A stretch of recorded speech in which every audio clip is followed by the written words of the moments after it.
டன்னா சொல்லுங்க. Ton. டன்க்கா. Ton. Right. அடுத்து அப்படியே டக்கு டக்கு டக்குன்னு போலாம் இனி. Registrars and share transfer agent. Okay. C முதல்ல வந்து ரெஜிஸ்ட்ரார்ஸ் தனியாவும் ஷேர் டிரான்ஸ்ஃபர் ஏஜென்ட்ஸ் தனியாவும் தான் ஃபங்க்ஷன் பண்ணிட்டு இருந்தாங்க. இப்ப வந்து registrars and share transfer agents mostly ஒரே ஆளா தான் இருப்பாங்க. ஓகே. ஃபர்ஸ்ட் டெஃபினேஷனுக்குள்ள போலாம்.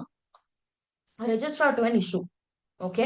இவங்க ரெண்டு பேருமே என்ன பண்ணுவாங்கன்னா ஒரு ரெஜிஸ்டர்ஸ் மெயின்டைன் பண்ணுவாங்க. நீங்க இப்படி மட்டும் ஞாபகம் வைங்க, டெஃபினேஷன் படிக்கிறப்ப இன்னும் பெட்டரா புரியும். ஓகே. ரெஜிஸ்ட்ரார் டு அன் இஷ்யூக்கு தனி டெஃபினேஷன் இருக்கு அண்ட் ஷேர் டிரான்ஸ்ஃபர் ஏஜென்ட்டுக்கு தனி டெஃபினேஷன் இருக்கு. ஓகே. இது இந்த ஆர்டர்ல தான் எழுதணும். ரெஜிஸ்ட்ரார் டு அன் இஷ்யூனா நான் அந்த கேட்டகரி 1 அண்ட் 2க்கு நான் வரேன். நெட்வொர்க் அப்புறம் பார்க்கலாம். இப்போ டெஃபினேஷன் மட்டும் பாருங்க. ரெஜிஸ்ட்ரார் டு அன் இஷ்யூங்கிறது வந்து it is a person. Again நீங்க ஒரு பர்சன், நாட் நெசசரிலி நீங்க ஹியூமன் பீங்கா தான் இருக்கணும்னு இல்ல, கம்பெனியா இருக்கலாம், என்னவா வேணா இருக்கலாம். ஸோ ரெஜிஸ்ட்ரார் டு அன் இஷ்யூங்கிறது ஒரு person appointed by body corporate or any other person or group of persons. Okay. நம்மளுக்கு தேவை பாடி கார்பரேட் மட்டும்தான். ஓகே. இவங்கள வந்து இவங்க பாடி கார்பரேட்டுக்கு மட்டும்தான் சர்வீசஸ் ப்ரொவைட் பண்ணணும் தேவை கிடையாது. Any person or group of பர்சன்ஸ்க்கும் இந்த சர்வீசஸ் ப்ரொவைட் பண்ணலாம். ஆனா நம்ம வந்து will talk only about body கார்பரேட்டோடது. Okay. So any person appointed by, யார் அப்பாயிண்ட் பண்றா? Body corporate, any person, group of persons. எதுக்கு? To carry on the following activities. Okay. இதுதான் இம்பார்ட்டன்ட். என்னென்ன ஆக்டிவிட்டீஸ் வந்து நம்ம registrar to an issue carry out பண்ணுவாங்கன்னா, collection of application money. புரியுதா? Shares merchant banker issue பண்ண வேண்டிய ஆக்டிவிட்டீஸ் எல்லாம் அவங்க பாத்துக்கிட்டாங்க, மர்ச்சன்ட் பேங்கர். நம்ம இப்போ ஷேர்ஸ் இஷ்யூ பண்ணிட்டோம். இஷ்யூ பண்ணதுக்கு அப்புறம் யாருக்கெல்லாம் இன்ட்ரெஸ்டடா இருக்கோ அவங்க அப்ளிகேஷன் கொடுத்து, அப்ளிகேஷன் கூட காசும் அப்ளிகேஷன் மணி கொடுப்பாங்கல்ல பிரைமரி மார்க்கெட்ல. சோ அந்த பிரைமரி மார்க்கெட்ல வர அப்ளிகேஷன் மணியை கலெக்ட் பண்ணணும். And they should keep records of, record keeping தான் இவங்க வேலையும். ரெக்கார்ட் எதுக்கு மெயின்டைன் பண்ணணும்னா, என்ன அப்ளிகேஷன் ரிசீவ் ஆயிருக்கு, application literally application form and application form கூட வந்த மணி. இந்த அப்ளிகேஷன் ஃபார்ம்ல இவரு வந்து இவ்ளோ காசு கொடுத்திருக்காங்க அப்படின்ட்டு ஒரு ப்ராப்பர் ரெக்கார்ட் மெயின்டைன் பண்ணணும். And assist the body corporate person or any group of persons, யார் அப்பாயிண்ட் பண்ணாங்களோ அவங்களுக்கு இந்த ஃபாலோயிங் அசிஸ்டன்ஸ் கொடுக்கணும். அதுக்கப்புறம் வரலாம். இப்போதைக்கு இதை மட்டும் சொல்லுங்க எனக்கு. First, registrar to an issue is a person appointed by, யார் அப்பாயிண்ட் பண்றா? Body corporate, any person, group of persons. இவங்க எல்லாம் அப்பாயிண்ட் பண்றாங்க. எதுக்குன்னா to carry on the following activities. Very important இது. என்ன ஆக்டிவிட்டீஸ்னா, அப்ளிகேஷன் பண்ணி மர்ச்சன்ட் பேங்கர் வந்து ஃபர்ஸ்ட் ஸ்டெப் பண்ணி முடிக்கிறாருல, செகண்ட் ஸ்டெப்ல இஷ்யூ ஆனதுக்கு அப்புறமா மக்கள் வந்து நம்மளுக்கு அப்ளிகேஷன் பண்ணி கொடுப்பாங்கல்ல, அந்த அப்ளிகேஷன் பண்ணியை கலெக்ட் பண்ணணும். ஓகே. கலெக்ட் பண்ணி ரெக்கார்ட்ஸ் மெயின்டைன் பண்ணணும். எத்தனை அப்ளிகேஷன்ஸ் வந்தது, எவ்வளவு காசு வந்தது அப்படிங்கறதுக்கான ப்ராப்பர் ரெக்கார்ட்ஸ் மெயின்டைன் பண்ணணும். And assist the body corporate person or group of persons in, யார் அப்பாயிண்ட் பண்ணாங்களோ அவங்களுக்கு இந்த ஃபாலோயிங் அசிஸ்டன்ஸ் ஹெல்ப் வந்து நம்ம பண்ணணும். என்ன ஹெல்ப் பண்ணணும் அப்படின்னா, determine the basis of allotment in consultation with stock exchange. அலாட்மெண்ட்னா தெரியும்ல, அப்ளிகேஷன் பண்ணி உள்ள வருது, அதை வச்சுட்டு கொஞ்ச நாள் கழிச்சு will allot the securities to them. நீங்க அப்ளை பண்ணிருக்கீங்கல்ல, இந்தாங்க உங்க ஷேர்ஸ் அப்படின்னு சொல்லிட்டு வில் அலாட் தெம். சோ எந்த பேசிஸ்ல நம்ம அலாட் பண்றோம், இது எப்ப வரும்னா ஓவர் சப்ஸ்கிரிப்ஷன் வரப்போ வரும். கரெக்டா? சி ப்ராப்பரா எத்தனை இஷ்யூ பண்ணிருக்கோமோ அத்தனை ஷேர்ஸுக்கு தான் சப்ஸ்கிரைப் பண்றதுக்கும் அப்ளிகேஷன் வந்திருக்குன்னு பிரச்சனையே இல்ல. ஓவர் சப்ஸ்கிரிப்ஷன், நம்ம இஷ்யூ பண்ணதே 100 ஷேர்ஸுக்கு தான் இஷ்யூ பண்ணிருக்கோம். நம்மளுக்கு 110 அப்ளிகேஷன்ஸ் வந்திருக்குன்னா எந்த பேசிஸ்ல நம்ம ஷேர்ஸ அலாட் பண்ணணும் அப்படின்றத டிட்டர்மின் பண்ணுவாங்க. ஓகே. டிட்டர்மின் வந்து அவங்களா பண்ணுவாங்களான்னு கேட்டா கிடையாது. எந்த கம்பெனியோ எந்த ஸ்டாக் எக்ஸ்சேஞ்ச்ல கம்பெனியோட ஷேர்ஸ் லிஸ்ட் ஆகுமோ அந்த ஸ்டாக் எக்ஸ்சேஞ்ச் கூட கன்சல்ட் பண்ணிட்டு பேசிஸ் ஆஃப் அலாட்மெண்ட்ட சொல்லுவாங்க. யாருக்கு சொல்லுவாங்க? யாரு நம்மள அப்பாயிண்ட் பண்ணாங்க? கம்பெனி. ஓகே. செகண்ட் வந்து finalise the list of persons entitled to allotment. எப்படி அலாட் பண்ணணும்ங்கறத மேல பார்த்துட்டு, செகண்ட் வந்து அந்த பேசிஸ வச்சு ஃபைனலைஸ் பண்ணணும். ஓகே 110 இதுல இவங்களுக்கெல்லாம் நம்ம ஷேர்ஸ் அலாட் பண்ண போறோம் அப்படின்ட்டு list of persons entitled to அலாட்மெண்ட்ட ஃபைனலைஸ் பண்ணணும். அண்ட் கடைசியா அது ஃபைனலைஸ் பண்ணியாச்சா? இப்ப வந்து அவங்களுக்கு நம்ம அலாட்மெண்ட் லெட்டர் குடுக்கணும்ல. உங்களுக்கு அலாட் ஆயிருச்சு ஷேர் அப்படின்னு சொல்லிட்டு. அலாட்மெண்ட் லெட்டர்ஸ், சி நம்மளுக்கு ஷேர் அலாட் ஆயிருச்சுன்னா 2 விஷயம் அனுப்பி விடுவோம். ஒண்ணு ஷேர் சர்டிபிகேட்டும், இன்னொன்னு வந்து அலாட்மெண்ட் லெட்டர்ஸும். இப்ப எல்லாமே டிமேட் ஃபார்ம்ஸ்ல ஆறதுனால ஷேர் சர்டிபிகேட்ஸ் நம்மளுக்கு அனுப்ப மாட்டாங்க. ஓகேங்களா? அலாட்மெண்ட் லெட்டர்ஸ் தான் நம்மளுக்கு வரும். ஓகே. சோ அலாட்மெண்ட் இத பத்தி டீடைல்டா ஐசிடிஆர்ல படிக்கலாம். Allotment letters, refund orders, certificates. Refund orders எப்ப பண்ணுவோம்? இந்த 110 வந்திருக்குல்ல நம்மளுக்கு, 10 பேத்துக்கு நம்ம என்ன சொல்றோம்? எங்களால உங்களுக்கு அலாட் பண்ண முடியல. சோ நீங்க குடுத்த அப்ளிகேஷன் மணிய நான் உங்களுக்கே ரீஃபண்ட் பண்ணிர்றேன். அப்படின்னு சொல்லிட்டு அவங்களுக்கு ரீஃபண்ட் பண்ணுவோம்ல. அந்த ரீஃபண்ட் ஆர்டரையும் நம்ம டிஸ்பேட்ச் பண்ணணும். டிஸ்பேட்ச்னா அனுப்பி விடணும். அலாட்மெண்ட் லெட்டர்ஸையும் அனுப்பி விடணும். ரீஃபண்ட் ஆர்டர்ஸையும் அனுப்பி விடணும். சர்டிபிகேட்ஸையும் அனுப்பி விடணும். கிளியரா இந்த 3 point? Yes clear ma'am. Ma'am. Yes. இத படிங்க இப்போ. Registrar to an issue. Very important. நீங்க எக்ஸாம்ல இப்படி ஃப்ளோ எல்லாம் போடக்கூடாது. ப்ராப்பர் பேராகிராஃப்ஸ்ல எழுதணும். லைன் விட்டு ஒரு பாயிண்ட்டுக்கு ஒரு லைன் விட்டு விட்டு எழுதணும்.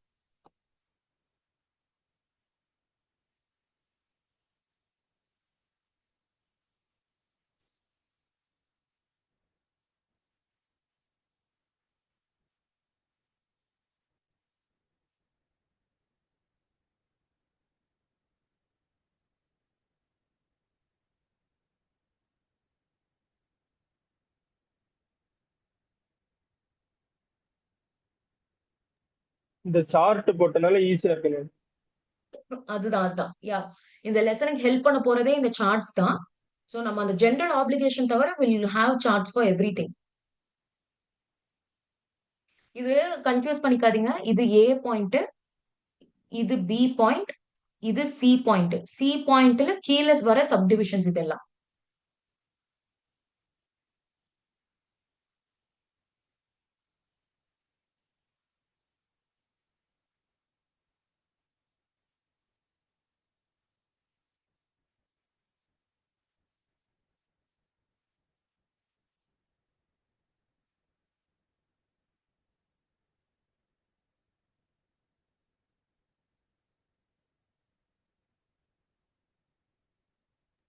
புரிஞ்சுக்கோ.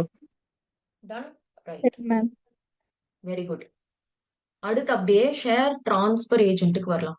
ஒண்ணு மட்டும் நீங்க ஞாபகம் வச்சுக்கணும். இப்போ ரெஜிஸ்ட்ரார் டு அன் இஷ்யூ வந்து தடவை ஷேர்ஸ் இஷ்யூ பண்றோம் இல்லையா? ஐபிஓ, எஃபிஓ. யா, தடவை இந்த சென்ஸ் ஃப்ரெஷ் இஷ்யூ. ஃப்ரெஷ் இஷ்யூனா பிரைமரி மார்க்கெட், கரெக்டா? இப்ப கம்பெனி இப்பதான் இஷ்யூ பண்ணுது அப்படின்னா ஸ்ட்ரைட்டா நம்ம கம்பெனி கிட்ட இருந்து வாங்குவோம். ஈவன் தோ த்ரூ இன்டர்மீடியரினாலும் வேற ஆல்ரெடி பர்ச்சேஸ் பண்ணி வச்சிருக்கிற ஒருத்தர் கிட்ட இருந்து வாங்க மாட்டோம். கரெக்டா? ஸ்ட்ரைட்டா கம்பெனி கிட்ட இருந்து வாங்குவோம். அப்கோர்ஸ் த்ரூ இன்டர்மீடியரி தான். நம்ம கம்பெனிக்கு போய் லெட்டர் எழுத முடியாது. நம்ம அதையுமே டிமெட் ஃபார்ம்ல தான் வாங்குறோம். So first time company fresh issue பண்ணது இல்ல. ஐபிஓவா இருக்கட்டும், ஃபர்தர் இஷ்யூவா இருக்கட்டும், ஃப்ரெஷ் இஷ்யூ பண்றப்போ ரெஜிஸ்ட்ரார் டு அன் இஷ்யூ வந்து ரெக்கார்ட்ஸ் மெயின்டைன் பண்ணுவார். இந்த வேலையெல்லாம் பண்ணுவாரு. ஒன்ஸ் வந்து இஷ்யூ ஆயிருச்சு, எல்லாருமே சப்ஸ்கிரைபும் பண்ணிட்டாங்க. இப்போ வந்து அது டிரான்ஸ்ஃபர்லாம் ஆகும் தெரியுமா? ஒரு ஷேர்ஸ் வந்து நான் வந்து உங்களுக்கு டிரான்ஸ்ஃபர் பண்றேன். நீங்க எனக்கு டிரான்ஸ்ஃபர் பண்றீங்க அப்படின்னா கம்பெனி பிக்சர்க்குள்ளேயே வரல இப்போ. கரெக்ட்டா? நாமளா டிரான்ஸ்ஃபர் பண்ணி எல்லா வேலையும் பண்ணிக்கிறோம். சோ அந்த டிரான்ஸ்ஃபர்ஸ மெயின்டெயின் பண்றது வந்து அதுக்கான ரெக்கார்ட்ஸ் மெயின்டெயின் பண்றது யார் பண்ணுவாங்கன்னா, ஷேர் டிரான்ஸ்ஃபர் ஏஜென்ட் பண்ணுவாங்க. இது வந்து டீமெட்டீரியலைசேஷன்லயோ, மியூச்சுவல் ஃபண்ட்ஸ்லயோ எங்கேயோ நம்ம இத பத்தி படிச்சிருக்கோம். ஞாபகம் வருதா? இருக்கு எஸ். இருக்கு ஞாபகம் இருக்குங்க. எஸ். சோ ஷேர் டிரான்ஸ்ஃபர் ஏஜென்ட்டோட வேலை என்னன்னு பார்க்கலாம். ஆக்சுவலி வேலை பார்த்தா ஃபர்ஸ்ட் பாயிண்ட் மட்டும் தான். ஓகே. ஃபர்ஸ்ட் பாயிண்ட் என்ன சொல்றாங்க? Any person. ஷேர் டிரான்ஸ்ஃபர் ஏஜென்ட்னா யாருன்னா any person first again on behalf of the body corporate. Okay. On behalf of the body கார்ப்பரேட்டோட சார்புல என்ன பண்றாங்கன்னா they'll maintain the records of holders of security. Okay. Holders of security. இது வந்து actually யார் வேலை? டிமேட் ஃபார்ம்ல போயிருச்சுன்னா டெபாசிட்டரி தான் மெயின்டைன் பண்ணும். ஆனா கம்பெனி சார்பில் ஷேர் டிரான்ஸ்ஃபர் ஏஜென்ட்டும் மெயின்டைன் பண்ணுவாங்க. அவங்க வந்து of course they'll deal with depositories தான். So they'll always deal with transfer and redemption of securities. டிரான்ஸ்ஃபர்னா ஷேர்ஸ் என்கிட்ட இருந்து உங்ககிட்ட நான் மாத்துறது, நான் உங்களுக்கு விக்கிறது, அதையும் டீல் பண்ணுவாங்க. அதோட ரெக்கார்ட்ஸும் ப்ராப்பரா மெயின்டைன் பண்ணிட்டு இருப்பாங்க. And redemption of securities. Debentures issue பண்ணிருக்கீங்கன்னா 10 வருஷத்துல ரெடீம் ஆகுது அப்படின்னா இந்த டெபெஞ்சர் வந்து இன்னைக்கு ரெடீம் ஆயிருச்சுங்கிறதுக்கும் ப்ராப்பரா, அதாவது கரண்டா இப்ப யார் கையில என்ன செக்யூரிட்டி இருக்குன்னு ஒரு டாக்குமெண்ட் மெயின்டைன் பண்ணும். யூஸ்வலி இதோட வேலை பாத்தீங்கன்னா டெபாசிட்டரியோட வேலை தான். ஷேர் டிரான்ஸ்ஃபர் ஏஜென்ட் பாத்தீங்கன்னா டெபாசிட்டரி வந்ததை விட்டுருங்க. இப்போ வந்து இது யார் மெயின்டைன் பண்றாங்கன்னா டெபாசிட்டரி. டெபாசிட்டரிஸ் வர்றதுக்கு முன்னாடி ஷேர் டிரான்ஸ்ஃபர் ஏஜென்ட்னு ஒரு பெரிய ரோல் இருந்தது. இப்போ it is taken over by depositories. Okay. Depository maintain பண்ற அந்த ரெக்கார்ட்ஸ் ஆஃப் பெனிஃபிஷியல் ஓனர் இருக்காங்கல்ல, அதை தான் ஷேர் டிரான்ஸ்ஃபர் ஏஜென்ட் டெபாசிட்டரி வரக்கு முன்னாடி வச்சுட்டு இருந்தாங்க. ஓகேவா? இப்போ இஸ் இட் கம்ப்ளீட்லி அபாலிஷ்டுன்னு கேட்டா, கம்ப்ளீட்லி அபாலிஷ் எல்லாம் ஆகல. They will also maintain. ஆனா இது பிரைமரி ஒர்க் யாரோடதுன்னு கேட்டீங்கன்னா, டெபாசிட்டரியோடது தான். இப்போ இன்னுமே சி டீமெட்டீரியலைசேஷன் கான்செப்டே வரதுக்கு முன்னாடி, நம்மளுக்கு அந்த பெனிஃபிஷியல் ஓனர், ரெஜிஸ்டர்ட் ஓனர்ன்னு ஒரு மேட்டரே கிடையாதுல்ல. எல்லாருமே ரெஜிஸ்டர்ட் ஓனர், பெனிஃபிஷியல் ஓனர் ஒரே ஆளா தானே இருப்பாங்க. எப்ப டீமெட்டீரியலைஸ் பண்ண போறோம், டெபாசிட்டரின்னு ஒருத்தர் உள்ள வராங்களோ, அப்பதான் ரோல்ஸ் ஹவ் பீன் சேஞ்சிங். இப்போ வந்து டெபாசிட்டரியே இல்லன்னு வச்சுக்கோங்க. அப்ப யார் மெயின்டெயின் பண்ணுவா இந்த ரெக்கார்ட்ஸ் எல்லாம்னா, இதுக்கும் கம்பெனி தனியா ஒருத்தர கூப்ட்டு, தனியா ஒருத்தர ஹையர் பண்ணி, இந்த வேலைய ரெக்கார்ட் மெயின்டெய்னிங்க்கு மட்டும் வச்சிருப்பாங்க. ஓகே. சோ இத எப்படி சொல்லலாம்? ரெஜிஸ்ட்ரார் டு அன் இஷ்யூவ பிரைமரி மார்க்கெட்ல டீல் பண்றதாவும், ஷேர் டிரான்ஸ்ஃபர் ஏஜென்ட் செகண்டரி மார்க்கெட்ல நடக்கிற டிரான்ஸ்ஃபர்ஸ் அண்ட் ரிடெம்ப்ஷன்ஸ் டீல் பண்றாங்கன்னு சொல்லலாமா? Yes. Yes ma'am. Yes ma'am. Yes ma'am. புக்ல குடுக்கல. உங்க அண்டர்ஸ்டாண்டிங்க்கு சொல்றேன். புக்ல எல்லாம் குடுக்கல. சோ நீங்க எக்ஸாம்ல எழுதவும் கூடாது அத. உங்க அண்டர்ஸ்டாண்டிங்க்கு சொல்றேன். அடுத்து ஓகே. இப்போ எனி பெர்சன் வெளிய அப்பாயிண்ட் பண்றோம். ஓகே. நம்ம வந்து ஒரு சின்ன கம்பெனி. ஓகே. ரொம்ப சின்ன கம்பெனி தான். பெருசா நம்மளுக்கு நெட் வொர்த் எல்லாம் இல்ல. பெருசா நம்மளுக்கு ஷேர் கேபிட்டலும் இல்ல. சோ நம்ம என்ன பண்றோம்? வெளிய ஒருத்தர அப்பாயிண்ட் பண்ணி நீங்க இந்த வேலைய பார்த்துக்கோங்கன்னு சொல்லலாம். ஓகே. பிகாஸ் டிரான்ஸ்ஃபர்ஸ் ரொம்ப கம்மியா நடக்கும். ரிடெம்ப்ஷன் ரொம்ப கம்மியா நடக்கும்.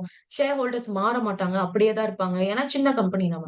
சோ அதனால வேற ஒருத்தர சும்மா அப்பாயிண்ட் பண்ணி அவங்க அப்பப்ப மெயின்டெயின் பண்றத வச்சு நம்ம பார்த்துக்கலாம். ஆனா ஒருவேள நம்ம பெருசாகுறோம்னு வச்சுக்கோங்க. வி ஆர் குரோயிங் அப்படின்னா, நம்ம இன் ஹவுஸா ஒருத்தங்கள அப்பாயிண்ட் பண்ணணும்.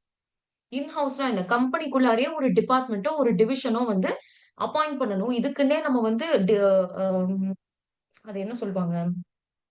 இதுக்குன்னே ஒரு டிபார்ட்மென்ட்ட கிரியேட் பண்ணணும். எஸ்டாப்லிஷ் பண்ணணும். ஷேர் டிரான்ஸ்ஃபர் ஏஜென்ட் அப்டின்ட்டேவும். Who will perform the activities of STA. என்ன ஆக்டிவிட்டீஸ்? மேல பார்த்த இந்த ஆக்டிவிட்டி தான். Maintain the records, deal with transfer and redemption of securities. Okay. If the total number of securities holder exceeds 1 lakh, number of securities holder சொல்றாங்க. Very important.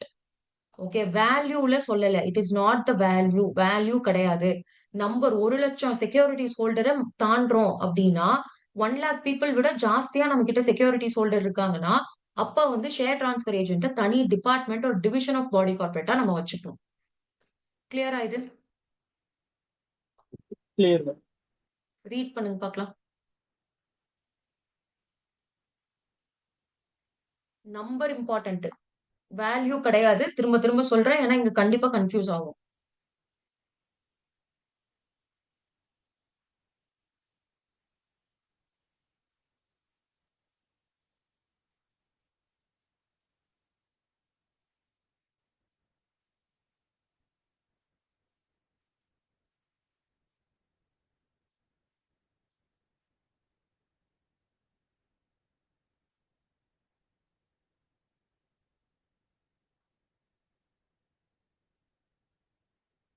எஸ்கா.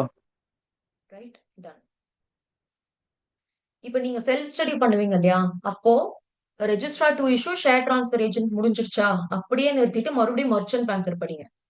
Okay. ஏன்னா தடவை படிக்கிறப்பதான் time எடுக்கும். இந்த மாதிரி நீங்க இது 13வது இது நீங்க படிக்கிறப்போ மர்ச்சன்ட் பேங்கர் வந்து அப்படியே பிளட்லயே ஊறிரும் உங்களுக்கு.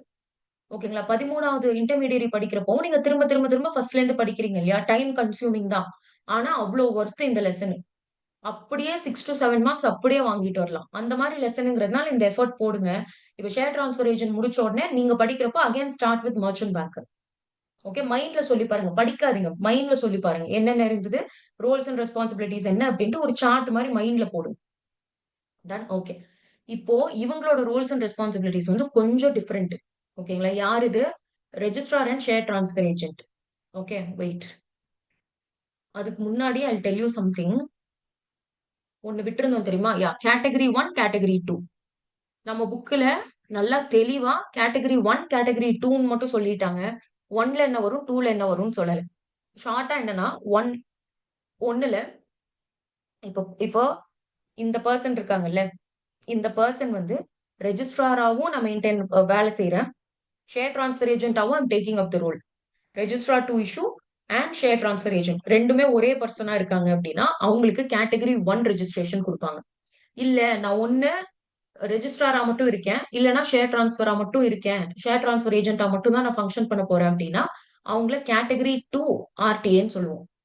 ஓகே. இப்ப வந்து இவங்க 2 பேத்த சேர்த்து நம்ம ஆர்டிஏன்னு சொல்லுவோம். ஓகேங்களா? ரெஜிஸ்ட்ரார் அண்ட் ஷேர் டிரான்ஸ்ஃபர் ஏஜென்ட்டோட ஷார்ட் ஃபார்ம் வந்து இப்போ ஆர்டிஏ. ஓகே. ஸோ கேட்டகரி 1 நம்ம வந்து 2 வேலையும் செய்யற ஆர்டிஏ கொடுப்போம். கேட்டகரி 2ங்கிறது ஒன்னு ரெஜிஸ்ட்ரார் ஆஃப் இஷ்யூ இல்லைன்னா ஷேர் டிரான்ஸ்ஃபர் ஏஜென்ட், ஏதோ ஒரு ரோல் சூஸ் பண்ணி ரெஜிஸ்ட்ரேஷன் வாங்குவாங்க. ஓகே. சோ இப்ப நான் கேட்டகரி 1 போறேன், 2 வேலையும் நான் தான் பண்ண போறேன் அப்படின்னா எனக்கு மினிமம் நெட்வொர்த் வந்து 50 lakhs இருக்கணும். கம்மி தானே இது? நம்ம மர்ச்சன்ட் பேங்கர்லாம் பாக்குறப்போ இது கம்மி தான். அண்ட் கேட்டகரி 2 இருந்ததுன்னா அதுல பாதி இருந்தா போதும், 25 lakhs இருந்தா போதும் என்னோட நெட் ஒர்த். புரியுதா net worth concept? Yes ma'am. Clear ma'am. Very good. அடுத்து ரோல்ஸ் அண்ட் ரெஸ்பான்சிபிலிட்டிஸ்ல 3 இருக்கு. ரொம்ப ஈஸி. ஓகேங்களா? நீங்க இவ்ளோ இருக்குன்னு யோசிக்க வேண்டாம். ரொம்ப ரொம்ப ஈஸி. சி 3 ஸ்டேஜஸ் இருக்கு. இவங்க வந்து they are talking about issue இல்லையா? சோ ப்ரீ இஷ்யூ இவங்க என்ன வேலை பண்ணணும்? இஷ்யூ பண்றதுக்கு முன்னாடி என்ன வேலை பண்ணணும்? டியூரிங் இஷ்யூ நடந்துட்டு இருக்கிறப்ப, இஷ்யூ ஓப்பனா இருக்கிறப்ப என்ன ரோல்ஸ் இருக்கு இவங்களுக்கு? போஸ்ட் இஷ்யூ முடிஞ்சதுக்கு அப்புறமா என்ன ரோல்ஸ் இருக்கு? ஓகே, ரொம்ப சிம்பிள். ப்ரீ இஷ்யூ பாருங்க. ப்ரீ இஷ்யூ வந்து ரெஜிஸ்ட்ரார் அண்ட் டிரான்ஸ்ஃபர் ஏஜென்ட் இருக்காங்கல்ல, ஆர்டிஏ, அவங்க வந்து பேங்க்குக்கு இன்ஸ்ட்ரக்ஷன்ஸ் கொடுக்கணும். ஏன்னா நம்ம அவங்க ரோல் என்ன பாத்துருந்தோம்? கலெக்ஷன் ஆஃப் அப்ளிகேஷன் மணின்னு பாத்துருந்தோம் ரெஜிஸ்ட்ரார் டு அன் இஷ்யூக்கு. சோ கலெக்ஷன்னா நம்ம வாங்கி நம்ம பாக்கெட்ல வச்சுக்க மாட்டோம்ல. We need to invest it in bank, we need to deposit it in bank. கரெக்டா? சோ அந்த பேங்க்குக்கு இன்ஸ்ட்ரக்ஷன்ஸ் கொடுக்கணும். இது எப்போ? Pre issue. ஓகேங்களா? இன்ஸ்ட்ரக்ஷன்ஸ் கொடுக்கணும். எதை பத்தி அப்படின்னா அந்த பேங்க் வந்து நம்ம கம்பெனிக்கு ரிப்போர்ட் கொடுத்துக்கிட்டே இருக்கணும். என்ன ரிப்போர்ட் அப்படின்னா இஷ்யூ ஓபன் ஆனதுக்கு அப்புறமா எவ்வளவு கலெக்ஷன்ஸ் நடந்திருக்கு, என்ன ஃபிகர்ஸ், எவ்வளவு அப்ளிகேஷன்ஸ் வந்திருக்கு. ஃபிகர்ஸ்னா எவ்வளவு காசு உள்ள வந்திருக்கு, அப்ளிகேஷன்ஸ்னா டோட்டல் நம்பர் ஆஃப் அப்ளிகேஷன்ஸ் எத்தனை வந்திருக்கு. இதுக்கான ரிப்போர்ட் வந்து பேங்க் ஆர்டிஏக்கு கொடுக்கணும். ஓகே. அதுக்கான இன்ஸ்ட்ரக்ஷன்ஸ் கொடுக்கணும். இது எப்படி ஃபங்க்ஷன் ஆகும்னாலாம் அவ்வளோலாம் யோசிக்காதீங்க. ஆர்டிஏ வருது இல்ல, ஆர்டிஏ இருக்காங்கல்ல, காசை வந்து நம்ம இவங்களுக்கு தான் சென்ட் பண்ணுவோம். ஆனா அது நீங்க டெக்னிக்கலி யோசிச்சு பாருங்க. கம்பெனிக்குன்னு ஒரு பேங்க் அக்கவுண்ட் இருந்தா will send it to bank account. முன்னாடி மாதிரி மணி ஆர்டர் நம்ம அனுப்புறது இல்ல. கரெக்ட்டா? We are sending it to bank account. அந்த பேங்க்குக்கு தான் ப்ராப்பரா ரெக்கார்ட்ஸ் வச்சிருப்பாங்க. எத்தனை கலெக்ஷன் வந்திருக்கு, எவ்வளவு ஃபிகர்ஸ் இருக்கு, எவ்வளவு அப்ளிகேஷன் இருக்குன்னு. அந்த ரிப்போர்ட்ட வாங்கி நாம இங்க ரெக்கார்ட் பண்றது தான் நம்ம ரெஜிஸ்ட்ரார் அண்ட் டிரான்ஸ்ஃபர் ஏஜென்ட்டோட வேலை. டெக்னிக்கலி பார்த்தா யார்கிட்ட இந்த ஃபிகர்ஸ் அக்யூரேட்டா இருக்குன்னா பேங்க் கிட்ட தான் இருக்கும். ஏன்னா நம்ம நம்ம பே பண்றதே அந்த பேங்க்குக்கு தான் நம்ம பே பண்றோம். சோ அந்த bank will have a proper report of எவ்வளவு கலெக்ஷன் வந்திருக்கு, எத்தனை அப்ளிகேஷன் வந்திருக்கு. எத்தனை அப்ளிகேஷன் எப்படி கண்டுபிடிப்பாங்க? எத்தனை அக்கவுண்ட்ல இருந்து நம்மளுக்கு காசு வந்திருக்குன்னா டோட்டல் நம்பர் ஆஃப் அப்ளிகேஷன்ஸ் தெரியும். சோ இதுக்கான ரிப்போர்ட்ட அவங்க பேங்க் நம்மளுக்கு கொடுத்துக்கிட்டே இருக்கணும். அதை எப்படி கொடுக்கணும் அப்படிங்கிறதுக்கான இன்ஸ்ட்ரக்ஷனை ஆர்டிஏ ப்ரீ இஷ்யூ சொல்லணும் உங்களுக்கு. இது எப்பதானே சொல்ல முடியும்? பேங்க் வந்து இஷ்யூ ஓப்பன் ஆனதுக்கு அப்புறம் தான் இந்த வேலைய பார்ப்பாங்க. சோ இஷ்யூ ஓப்பன் ஆகுறதுக்கு முன்னாடியே RTA will give proper instructions as to how to report it. Okay, first அது. செகண்ட் வந்து RTA lead manager and printers. Lead manager பத்தி நான் அப்புறம் சொல்றேன். Don't get confused here. நிறைய இன்ஃபர்மேஷன் ஒரே டைம்ல நான் சொன்னா கன்ஃபியூஸ் ஆயிரும் உங்களுக்கு. லீட் மேனேஜர், பிரிண்டர், இதை மட்டும் ஞாபகம் வச்சுக்கோங்க. பிரிண்டர்ஸ்னா யாரு? லிட்டரலி பிரிண்ட் அடிக்கிறவங்க. ஓகே, அவங்களுக்கு இன்புட்ஸ் கொடுக்கணும். Practical inputs. ஓகே. ஆர்டிஏ ஓட வேலை பிஃபோர் இஷ்யூ ஓபன் ஆறதுக்கு முன்னாடி ஆர்டிஏ லீட் மேனேஜர் அண்ட் பிரிண்டர்ஸ்க்கு ப்ராப்பர் பிராக்டிக்கல் இன்புட்ஸ் கொடுக்கணும். என்ன இன்புட்ஸ்? எது சம்பந்தப்பட்ட இன்புட்ஸ் அப்படின்னா அந்த design for bid and application form இருக்குல்ல, அப்ளிகேஷன் ஃபார்ம் மட்டும் ஞாபகம் வச்சுக்கோங்க. அப்ளிகேஷன் ஃபார்ம் வந்து என்ன டிசைன்ல இருக்கணும் அப்படிங்கிறதுக்கான இன்புட்ஸ கொடுக்கணும். சிம்பிள். இது இஷ்யூ பண்றதுக்கு முன்னாடி தானே சொல்ல முடியும். Next, establish and information flow. ப்ராப்பரா இன்ஃபர்மேஷன் ஃப்ளோ செட்டப் பண்ணும். யார் யாருக்கு நடுவுல, எங்க இருந்து யார் வரைக்கும் அப்படின்னா நம்மளோட கிளைண்ட்னா யாரு? நம்ம கம்பெனி. அவங்க bank manager. Okay, bank client, bank manager, இவங்க 3 பேத்துக்கு நடுவுல வந்து ஒரு இன்ஃபர்மேஷன் ஃப்ளோவை எஸ்டாப்ளிஷ் பண்ணணும். இப்படிதாங்க இஷ்யூ ஓபன் ஆயிடுச்சுன்னா இங்க இருந்து தான் இன்ஃபர்மேஷன் இப்படி ஃப்ளோ ஆகும் அப்படின்னு சொல்லிட்டு ஒரு ப்ராப்பர் ஃப்ளோவை எஸ்டாப்ளிஷ் பண்ணணும். And liaisoning between the regulatory authorities. Liaisoning அப்படின்னா ஒரு லிங்க் மாதிரி ஃபார்ம் பண்றது. இங்க இருக்கிற இன்ஃபர்மேஷன் வாங்கி அங்க கொடுக்கறது. இது we call it liaisoning. Okay. So இந்த 4 விஷயத்த இஷ்யூ ஓபன் ஆகிறதுக்கு முன்னாடி பண்ணணும். என்னது? குவிக்கா ஒரு டைம் சொல்றேன். பேங்க்குக்கு இன்ஸ்ட்ரக்ஷன்ஸ் கொடுக்கணும். எது பத்தி? இப்படி கலெக்ஷன் ஃபிகர்ஸை நீங்க இப்படிதான் எனக்கு ரிப்போர்ட் பண்ணணும்னு சொல்லுவாங்க ஃபர்ஸ்ட். செகண்ட் வந்து லீட் மேனேஜருக்கும் பிரிண்டர்ஸ்க்கும் ப்ராக்டிக்கல் இன்புட்ஸ் கொடுப்பாங்க. மேல இன்ஸ்ட்ரக்ஷன்ஸ், இங்க வந்து ப்ராக்டிக்கல் இன்புட்ஸ். எதை சம்பந்தப்பட்டுனா, நீங்க அந்த அப்ளிகேஷன் ஃபார்ம் இருக்கு பாத்தீங்களா, அது எந்த டிசைன்ல இருக்கணும்னு சொல்றது. ஓகே. அண்ட் தேர்ட் வந்து இன்ஃபர்மேஷன் ஃப்ளோ செட் பண்ணணும். அண்ட் லயசனிங் பண்ணணும். லயசனிங் பண்ணணும்னா இங்க இருந்து இன்ஃபர்மேஷன் அங்க கொடுக்கறது. ஓகே. ப்ரீ இஷ்யூ ஓகேவா? 4 points. Clear ma'am. Yes, ma'am. Okay. Yes. Confuse தான் ஆகும். ரிவைஸ் பண்ணாம நான் எத்தனை தடவை சொன்னாலும் நீங்க உட்காந்து திரும்ப திரும்ப ரிவைஸ் பண்ணாம மைண்ட்ல நிக்காது. Okay. Next during issue. Issue open ஆயிருச்சு. இப்போ இஷ்யூ போயிட்டு இருக்கு. சோ அந்த இஷ்யூ போயிட்டு இருக்கிறப்போ அவங்களுக்கு என்ன வேலை அப்படின்னா, collect and report daily collection figures. Collect and report இந்த டெய்லி கலெக்ஷன் ஃபிகர்ஸ் யார்கிட்ட இருந்து கலெக்ட் பண்ணுவாங்க? பேங்க் கிட்ட இருந்து. கரெக்டா? டெய்லி கலெக்ட் பண்ணி ரிப்போர்ட் பண்றத பேங்க் பண்றாங்கன்ட்டு என்ஷூர் பண்ணணும் ஃபர்ஸ்ட். செகண்ட் வந்து collect data and forms from the bank. ரெண்டு first point second point same தான், ஆனா தனித்தனியா கொடுத்திருக்காங்க. ரெண்டுமே ஒண்ணுதான். அடுத்து வந்து they should liaise between clients and intermediaries. Okay. இந்த பாயிண்ட்டும் ஆக்சுவலி பார்த்தா கொஞ்சம் சென்ஸ்லெஸ் பாயிண்ட் தான். அவங்களே ஒரு இன்டர்மீடியரி தான். ஓகேங்களா? கிளைண்ட்டுக்கும் இன்டர்மீடியரினா மேபி வேற அதர் இன்டர்மீடியரிஸா இருக்கலாம், டெபாசிட்ரிஸா இருக்கலாம், அதர் மர்ச்சன்ட் பேங்கர்ஸா இருக்கலாம். அவங்களுக்கு நடுவுல லைசனிங் பண்றது during issue. Okay. During issue மட்டும் தான் கொஞ்சம் அப்படியே மேல போற மாதிரி இருக்கும், மைண்ட்ல ஏறாம. ஒன்னும் கிடையாது. கலெக்ஷன் அண்ட் ரிப்போர்ட்டிங் வந்து நம்ம பண்ணணும்னு பேங்க்குக்கு இன்ஸ்ட்ரக்ஷன்ஸ் கொடுத்திருக்கோம். இப்போ பேங்க் கிட்ட இருந்து கலெக்ட் பண்ணி நாம ரிப்போர்ட் பண்ணணும். யாருக்கு? கம்பெனிக்கு. ஓகே. சோ இது ரெண்டு. நெக்ஸ்ட் கிளைண்ட், அதாவது நம்ம கம்பெனிக்கும் அதர் இன்டர்மீடியரிஸ்க்கும் நடுவுல லயசனிங்கா வேலை செய்யணும். இங்க இன்ஃபர்மேஷன் வாங்கி அங்கேயும் ஒரு கம்யூனிகேஷன் லிங்கா ஃபார்ம் பண்ணணும். ஓகே. இது வந்து டியூரிங் இஷ்யூ. போஸ்ட் இஷ்யூ வந்து சிம்பிள். ரீகன்சிலியேஷன். ரீகன்சிலியேஷனா செக் பண்றது. ஓகே. பேங்க் ரீகன்சிலியேஷன் ஸ்டேட்மெண்ட்ஸ் எல்லாம் பார்த்திருப்போம் தெரியுமா? கரெக்டா இருக்கா, ஃபிகர்ஸ் மேட்ச் ஆகுதான்னு செக் பண்ணணும். ஓகே. பேங்க் சொல்றதுக்கும் நம்ம அக்கவுண்ட்ல வந்த காசுக்கும் ரீகன்சைல் ஆகுதா, ப்ராப்பரா அமௌண்ட் மேட்ச் ஆகுதான்னு செக் பண்ணணும். செகண்ட் வந்து அலாட்மெண்ட் ஆல்டர்னேட்டிவ்ஸ். இத பத்தி ரொம்ப டீடைல்டா நான் இப்ப சொல்லல. அலாட்மெண்ட் ஆல்டர்னேட்டிவ்ஸ்னா இவங்களுக்கு இப்படி அலாட் பண்றதுக்கு பதிலா இந்த ப்ரோ ரேட்டா இதெல்லாம் வரும் தெரியுமா? ஓவர் சப்ஸ்கிரைப் ஆயிருச்சா, நம்ம அந்த ப்ராப்பரா எப்படி அலாட் பண்ணலாம், லைக் இந்த மாதிரி ஆல்டர்னேட்டிவ்ஸ் ப்ரொவைட் பண்ணணும். இது இவங்களும் பண்ணுவாங்க. ஓகேங்களா? தேர்ட் வந்து லிஸ்டிங். லிஸ்டிங்க்கு என்னென்ன ப்ரொசீஜர் பண்ணலாம் அப்படிங்கறத டேக் அப் பண்ணுவாங்க. And finally post issue investor queries solve பண்ணுவாங்க. அதுக்கப்புறமா டிஸ்பேட்ச் ஆஃப் என்னது refund orders and share certificates. Okay. இது கொஞ்சம் கசகசந்தா இருக்கும், வேற வழி இல்ல. இது வந்து மனப்பாடம் area. You cannot completely understand and write this. இது வந்து ப்ராப்பரா பை ஹார்ட் பண்ண வேண்டிய ஏரியா. ஓகே தானே? கிளியர்? Clear ma'am. எஸ். இப்போ அப்படியே will talk about pre issue, post issue. Post இஷ்யூல இன்னும் இருக்கு, 10 பாயிண்ட் இருக்கு. ஓகே. 5 6 ஞாபகம் வைக்கிறதுக்காக தான் அங்க கம்மியா எழுதியிருக்கேன். நீங்க இங்க ஒரு டைம் ரீட் பண்ணிக்கோங்க. அகைன் இப்போ general obligations and responsibilities. First என்ன பார்த்தோம்? Code of conduct. Okay. Same. அடுத்து இங்க ரெஜிஸ்ட்ரார் டு an இஷ்யூவா நீங்க வேலை செய்றீங்க அப்படின்னா, you cannot act as a registrar of issue of securities in case he or it is an associate of body corporate issuing securities. Okay.